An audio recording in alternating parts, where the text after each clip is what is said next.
ओम शांति। 22 अप्रैल 2025 बाबा की महावाक्य। मीठे बच्चे, तुम्हारा यह मोस्ट वैल्यूएबल समय है। इसमें तुम बाप के पूरे पूरे मददगार बनो। मददगार बच्चे ही ऊंच पद पाते हैं। प्रश्न: सर्विसेबल बच्चे कौन सी बहानेबाजी नहीं कर सकते हैं? उत्तर: सर्विसेबल बच्चे यह बहाना नहीं करेंगे कि बाबा यहाँ गर्मी है, यहाँ ठंडी है, इसलिए हम सर्विस नहीं कर सकते हैं। थोड़ी गर्मी हुई या ठंडी पड़ी तो नाजुक नहीं बनना है। ऐसे नहीं, हम तो सहन ही नहीं कर सकते हैं। इस दुखदाम में दुख सुख, गर्मी सर्दी, निंदा स्तुति सब सहन करना है। बहानेबाजी नहीं करनी है। गीत: धीरज धर मनुआ। ओम शांति। बच्चे ही जानते हैं कि सुख और दुख किसको कहा जाता है। इस जीवन में सुख कब मिलता है और दुख कब मिलता है, सो सिर्फ तुम ब्राह्मण ही नंबरवार पुरुषार्थ अनुसार जानते हो। यह है ही दुख की दुनिया। इनमें थोड़े टाइम के लिए दुख सुख स्तुति निंदा सब कुछ सहन करना पड़ता है। इन सब से पार होना है। कोई को थोड़ी गर्मी लगती तो कहते हम ठंडी में रहे। अब बच्चों को तो गर्मी में अथवा ठंडी में सर्विस करनी है ना। इस समय यह थोड़ा बहुत दुख भी हो तो नई बात नहीं। यह है ही दुखधाम। अब तुम बच्चों को सुखधाम में जाने लिए पूरा पुरुषार्थ करना है। यह तो तुम्हारा मोस्ट वैल्यूएबल समय है। इसमें बहाना चल न सके। बाबा सर्विसेबल बच्चों के लिए कहते हैं। जो सर्विस जानते ही नहीं वह तो कोई काम के नहीं। यहाँ बाप आए हैं भारत को तो क्या, विश्व को सुखधाम बनाने। तो ब्राह्मण बच्चों को ही बाप का मददगार बनना है। बाप आया हुआ है तो उनकी मत पर चलना चाहिए। भारत जो स्वर्ग था सो अब नरक है। उनको फिर स्वर्ग बनाना है। यह भी अब मालूम पड़ा है। सतयुग में इन पवित्र राजाओं का राज्य था। बहुत सुखी थे। फिर अपवित्र राजाएं भी बनते हैं। ईश्वर अर्थ दान पुण्य करने से तो उनको भी ताकत मिलती है। अभी तो है ही प्रजा का राज्य, लेकिन यह कोई भारत की सेवा नहीं कर सकते। भारत की अथवा दुनिया की सेवा तो एक बेहद का बाप ही करते हैं। अब बाप बच्चों को कहते हैं, मीठे बच्चे अब हमारे साथ मददगार बनो। कितना प्यार से समझाते हैं। देही अभिमानी बच्चे समझते हैं देह अभिमानी क्या मदद कर सकेंगे, क्योंकि माया की जंजीरों में फंसे हुए हैं। अब बाप ने डायरेक्शन दिया है कि सबको माया की जंजीरों से, गुरुओं की जंजीरों से छुड़ाओ। तुम्हारा धंधा ही यह है। बाप कहते हैं, मेरे जो अच्छे मददगार बनेंगे पद भी वह पाएंगे।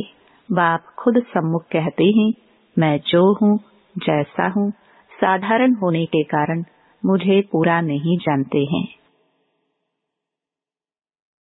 बाप हमको विश्व का मालिक बनाते हैं, यह नहीं जानते।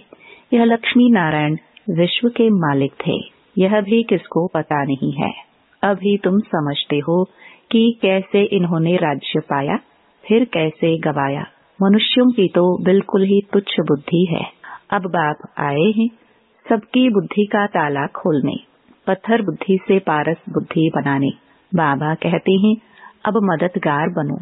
लोग खुदाई खिदमतगार कहते हैं, परंतु मददगार तो बनते ही नहीं। खुदा आकर जिनको पावन बनाते हैं उनको ही कहते कि अब औरों को आप समान बनाओ, श्रीमत पर चलो। बाप आए ही हैं पावन स्वर्गवासी बनाने। तुम ब्राह्मण बच्चे जानते हो यह है मृत्यु लोक। बैठे बैठे अचानक मृत्यु होती रहती है, तो क्यों न हम पहले से ही मेहनत कर बाप से पूरा वर्षा ले, अपना भविष्य जीवन बना ले रे।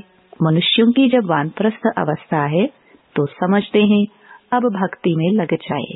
जब तक वानप्रस्थ अवस्था नहीं है तब तक खूब धन आदि कमाते हैं।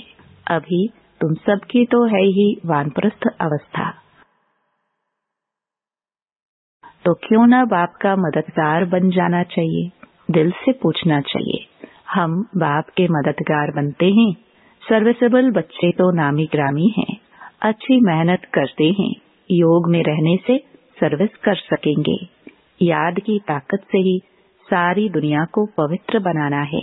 सारे विश्व को तुम पावन बनाने के निमित्त बने हुए हो। तुम्हारे लिए फिर पवित्र दुनिया भी जरूर चाहिए, इसलिए पतित दुनिया का विनाश होना है। अभी सबको यही बताते रहो कि देह अभिमान छोड़ो, एक बाप को ही याद करो, वही पतित पावन है। सभी याद भी उनको करते हैं। साधु संत आदि सब अंगुली से ऐसे इशारा करते हैं कि परमात्मा एक है, वही सबको सुख देने वाला है। ईश्वर अथवा परमात्मा कह देते हैं, परंतु उनको जानते कोई भी नहीं। कोई गणेश को, कोई हनुमान को, कोई अपने गुरु को याद करते रहते हैं। अब तुम जानते हो, वह सब है भक्ति मार्ग के। भक्ति मार्ग भी आधा कल्प चलना है। बड़े बड़े ऋषि मुनि सब नीति नीति करते आए हैं। रचता और रचना को हम नहीं जानते। बाप कहते हैं, वह त्रिकालदर्शी तो है नहीं। बीज रूप ज्ञान का सागर तो एक ही है। वह आते भी है भारत में। शिव जयंती भी मनाते हैं और गीता जयंती भी मनाते हैं, तो कृष्ण को याद करते हैं। शिव को तो जानते नहीं। शिव बाबा कहते हैं, पतित पावन ज्ञान का सागर तो मैं हूँ। कृष्ण के लिए तो कह न सके। गीता का भगवान कौन? यह बहुत अच्छा चित्र है। बाप यह चित्र आदि सब बनवाते हैं बच्चों के ही कल्याण लिए। शिव बाबा की महिमा तो कंप्लीट लिखनी है। सारा मदार इन पर है। ऊपर से जो भी आते हैं वह पवित्र ही हैं। पवित्र बनने बगैर कोई जा ना सके। मुख्य बात है पवित्र बनने की। वह है ही पवित्र धाम, जहाँ सभी आत्माएं रहती हैं। यहाँ तुम पाठ बजाते बजाते पतित बने हो। जो सबसे जास्ती पावन, वही फिर पतित बने हैं। देवी देवता धर्म का नाम निशान ही गुम हो गया है। देवता धर्म बदल हिंदू धर्म नाम रख दिया है। तुम ही स्वर्ग का राज्य लेते हो और फिर गवाते हो। हार और जीत का खेल है। मायाते हारे हार है, मायाते जीते जीत है। मनुष्य तो रावण का इतना बड़ा चित्र कितना खर्चा कर बनाते हैं, फिर एक ही दिन में खलास कर देते हैं। दुश्मन है ना, लेकिन यह तो गुड़ियों का खेल हो गया। शिव बाबा का चित्र बनाए, पूजा कर फिर तोड़ डालते हैं। देवियों के चित्र भी ऐसे बनाए, फिर जाकर डुबोते हैं। कुछ भी समझते नहीं। अब तुम बच्चे बेहद की हिस्ट्री ज्योग्राफी को जानते हो कि यह दुनिया का चक्र कैसे फिरता है। सत्युग त्रेता का किसको भी पता नहीं। देवताओं के चित्र भी ग्लानि के बना दिए हैं। बाप समझाते हैं, मीठे बच्चे, विश्व का मालिक बनने के लिए बाप ने तुम्हें जो परहेज बताई है वह परहेज करो। याद में रहकर भोजन बनाओ, योग में रहकर खाओ। बाप खुद कहते हैं, मुझे याद करो तो तुम विश्व के मालिक फिर से बन जाएंगे। बाप भी फिर से आया हुआ है। अब विश्व का मालिक पूरा बनना है। Follow father mother. सिर्फ फादर तो हो नहीं सकता। सन्यासी लोग कहते हैं, हम सब फादर हैं, आत्मा सो परमात्मा है। वह तो रॉन्ग हो जाता है। यहाँ मदर फादर दोनों पुरुषार्थ करते हैं। फॉलो मदर फादर, यह अक्षर भी यहाँ के हैं। अभी तुम जानते हो, जो विश्व के मालिक थे, पवित्र थे, अब वह अपवित्र हैं, फिर से पवित्र बन रहे हैं। हम भी उनकी श्रीमत पर चल यह पद प्राप्त करते हैं। वह इन द्वारा डायरेक्शन देते हैं, उस पर चलना है। फॉलो नहीं करते तो सिर्फ बाबा बाबा कह मुख मीठा करते हैं। फॉलो करने वाले को ही सपूत बच्चे कहेंगे ना। जानते हो, मम्मा बाबा को फॉलो करने से हम राजाई में जाएंगे। यह समझ की बात है। बाप सिर्फ कहते हैं मुझे याद करो तो विक्रम विनाश हो, बस। और कोई को भी यह समझाओ तुम कैसे 84 जन्म लेते लेते अपवित्र बने हो, अब फिर पवित्र बनना है। जितना याद करेंगे तो पवित्र होते जाएंगे।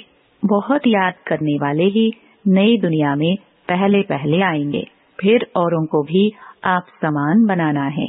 प्रदर्शनी में बाबा मम्मा समझाने लिए जा नहीं सकते।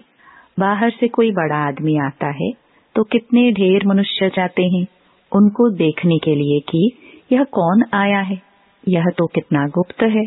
बाप कहते हैं मैं इस ब्रह्मा तन से बोलता हूँ, मैं ही इस बच्चे का रिस्पॉन्सिबल हूँ।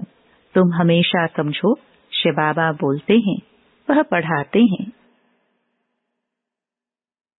तुमको शिव बाबा को ही देखना है, इनको नहीं देखना है। अपने को आत्मा समझो और परमात्मा बाप को याद करो। हम आत्मा है, आत्मा में सारा पाठ भरा हुआ है। यह नॉलेज बुद्धि में चक्कर लगानी चाहिए। सिर्फ दुनियावी बातें ही बुद्धि में होंगी तो गोया कुछ नहीं जानते, बिल्कुल ही बदतर हैं। परंतु ऐसे ऐसे का भी कल्याण तो करना ही है। स्वर्ग में तो जाएंगे परंतु ऊंच पद नहीं, सजाए खाकर जाएंगे। ऊंच पद कैसे पाएंगे, वह तो बाप ने समझाया है। एक तो स्वदर्शन चक्रधारी बनो और बनाओ। योगी भी पक्के बनो और बनाओ। बाप कहते हैं मुझे याद करो, तुम फिर कहते बाबा हम भूल जाते हैं। लज्जा नहीं आती? बहुत हैं जो सच बताते नहीं हैं, भूलते बहुत हैं। बाप ने समझाया है कोई भी आए तो उनको बाप का परिचय दो। अब 84 का चक्र पूरा होता है, वापस जाना है। राम गयो रावण गयो, इसका भी अर्थ कितना सहज है। जरूर संगम युग होगा जबकि राम का और रावण का परिवार है। यह भी जानते हो सब विनाश हो जाएंगे, बाकी थोड़े रहेंगे। कैसे तुमको राज्य मिलता है? वह भी थोड़ा आगे चल सब मालूम पड़ जाएगा। पहले से ही तो सब नहीं बताएंगे ना, फिर वह तो खेल हो न सके। तुमको साक्षी हो देखना है, साक्षात्कार होते जाएंगे। इस 84 के चक्र को दुनिया में कोई नहीं जानते।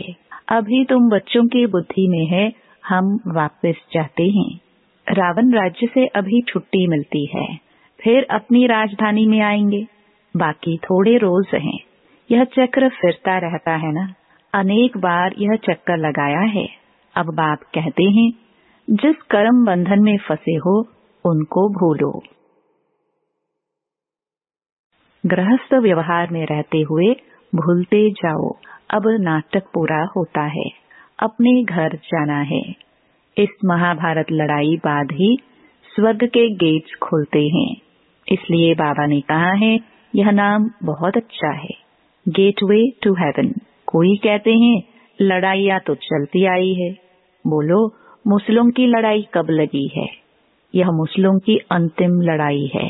5000 वर्ष पहले भी जब लड़ाई लगी थी तो यह यज्ञ भी रचा था। इस पुरानी दुनिया का अब विनाश होना है, नई राजधानी की स्थापना हो रही है। तुम यह रूहानी पढ़ाई पढ़ते हो राजाई लेने के लिए।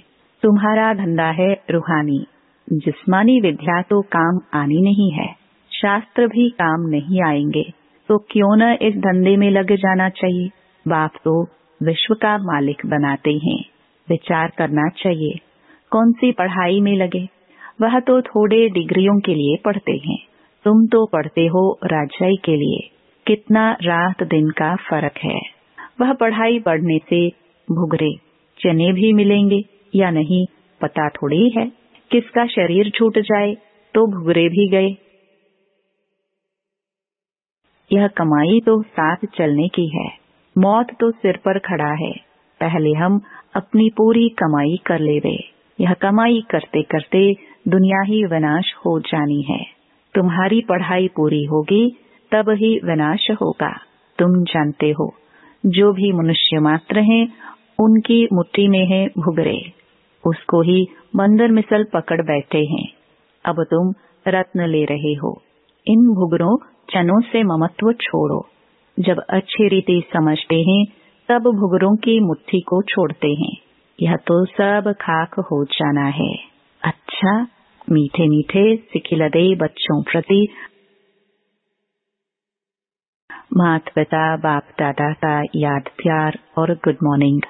रूहानी बाप की रूहानी बच्चों को नमस्ते। धारणा के लिए मुख्य सार। पहला, रूहानी पढ़ाई पढ़नी और पढ़ानी है। अविनाशी ज्ञान रत्नों से अपनी मुट्ठी भरनी है। चनों के पीछे समय नहीं गवाना है।